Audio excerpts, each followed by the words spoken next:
Anh mới xem nghe. Hey vô cái trang cái rong cổng don't chơi mà. Lâu cổng rồi, lâu cổng rồi. Nghe tin thằng gì?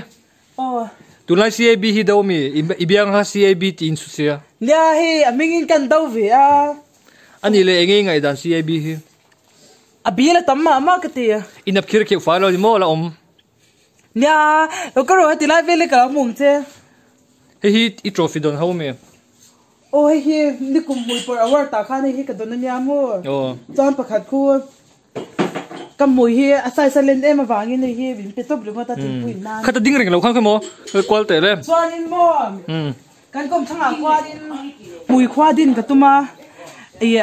Citizenship Amendment Bill tel lavin mùi khoa cái din đó này chỉ tao khoan mo. Ta chọn lu turin cái lâu xong về châu ni châu. Ole hay in lệ nga lệ mày vô in chu nang mai niệm lâu ni mo i phát tiếng hi. Cái mai đó mi lang chọn ni mula vàng.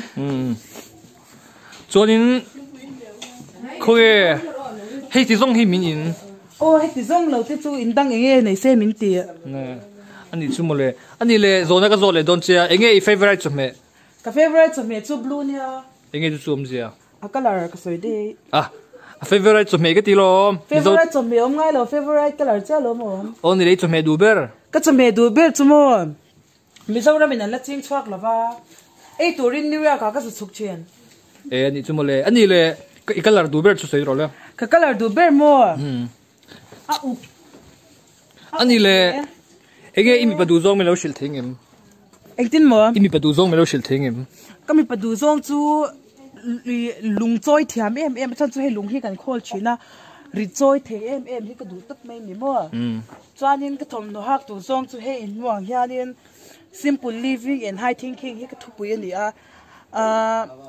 adang nge min so du ngoro en te min kom lak lo vya na kan elok ole ase erei so mi lo zui de so lok i chung khang ka lo kom lok thi cheng em ani le mo ani le i ek tumol lian chin em lam thum ve chu ni to ka ro kai photang